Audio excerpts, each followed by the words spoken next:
Elena Rybakina admits brutal WTA schedule toll as Miami Open mission becomes crystal clear the 2026 WTA season has already delivered its fair share of drama, dominance, and debate, and at the center of it all stands Elena Rybakina. The world number two has been nearly unstoppable on the court, but behind her success lies a growing concern that is now impossible to ignore: the physical and mental toll of an unforgiving tennis calendar. Yes, she prepares to compete at the Miami Open. Rybakina has offered a candid look into the reality of life on tour, one that even the best players in the world are struggling to manage. A relentless start to the season fresh off her triumphant run at the Australian Open, Rybakina chose momentum over rest. Instead of taking time to recover after her Grand Slam success, she jumped straight into a demanding stretch of tournaments. Doha, Dubai, Indian Wells, and now Miami, that on paper is the kind of schedule reserved for the most elite competitors chasing titles and ranking points. But in reality, it has proven to be physically draining. Rybakina admitted she never truly recovered after Melbourne. "I wasn't really fresh after Australia. I got also a bit sick, and I wanted to keep the momentum. That decision, while understandable for a player in top form, came at cost." By the time she reached the Dubai Tennis Championships, her body had already begun to break down. Dubai retirement. A warning sign: her round of 16 clash against Antonia Ruzic ended prematurely, as Rybakina was forced to retire in the third set due to exhaustion. It wasn't just a one-off incident. It was a clear signal of how demanding the WTA schedule has become. Playing high-intensity matches week after week, often across different continents, leaves little room for recovery. Even elite athletes with world-class fitness are not immune. Rybakina reflected on that period honestly. "I couldn't recover and be 100%. The body just didn't let me recover." The brutal WTA calendar debate: Rybakina isn't alone in her concerns. The current WTA schedule, stretching from Melbourne to the Middle East, then to the United States, is widely considered one of the most physically taxing stretches in tennis. Other top players have also raised red flags. Aryna Sabalenka, the current world number one, withdrew from Dubai, citing minor injuries and the need for rest. IGA Swiatek, ranked number 3, admitted she wasn't mentally ready to compete during the same event. Their withdrawals sparked controversy, particularly with tournament director Swiatek, who suggested stricter penalties, including potential ranking point deductions, for top players skipping events.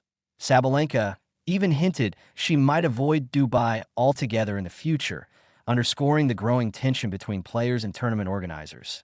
Reset and resurgence at Indian Wells. Despite the setbacks, Rybakina found a way to bounce back. A brief period of rest helped her regain both her physical strength and competitive edge, leading to an impressive showing at Indian Wells. That performance reaffirmed her status as one of the most dangerous players on tour. "I'm happy that I managed to get to my best form in Indian Wells. Just last push now here in Miami." The phrase "last push" speaks volumes. It reflects both her determination and the exhaustion that has quietly built up over months of nonstop competition. Miami Open, a shot at redemption now. All eyes turn to Miami, where Rybakina has unfinished business. She has reached the final twice before. Lost to Petra Kvitova in 2023, fell to Danielle Collins in 2024 this year. She enters the tournament not just as a contender, but as a player on a mission. Her opening match against fellow Kazakh Yulia Putintseva presents an interesting challenge. But given her recent form, Rybakina is widely expected to make another deep run. Dominance since Wimbledon 2025. Rybakina's rise hasn't been sudden. It's been building steadily since the Wimbledon Championships in 2025. Since then, she has recorded a stunning 34-8 win-loss record. Won the WTA Finals, claimed the Australian Open title, climbed to world number 2, overtaking IGA Swiatek. Her powerful serve, calm demeanor, and improved consistency have made her one of the most complete players on tour. "We put a lot of work with the team. All the things clicked together." The Sabalenka rivalry heating up at the top of women's tennis. A new rivalry is taking shape. Despite a 4,000-point gap in the rankings, Rybakina is steadily closing in on Aryna Sabalenka.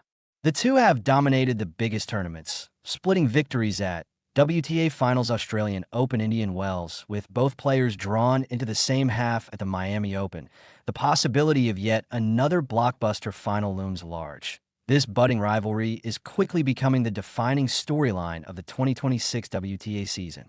Balancing greatness and burnout. Rybakina's situation highlights a larger issue in professional tennis: how to balance peak performance with player well-being. The modern game demands constant travel, minimal recovery time, high-stakes matches every week while fans enjoy the spectacle. Players are increasingly vocal about the cost. For Rybakina, the solution is simple: push through Miami, then finally rest. After, I will have more time to rest. Conclusion: a champion at a crossroads. Elena Rybakina's journey to Miami reflects both her incredible resilience and the growing strain placed on elite athletes. She arrives at the tournament as one of the most informed players in the world, a two-time Miami finalist, a rising threat to the world #1 ranking, but she also arrives as a player who has openly acknowledged the limits of her body. Whether she lifts the trophy or not, one thing is clear: Rybakina's voice adds weight to an ongoing conversation that could shape the future of women's tennis. For now, though, the mission is simple: one final push in Miami before a well-earned break. Please like, share, comment, and subscribe for more.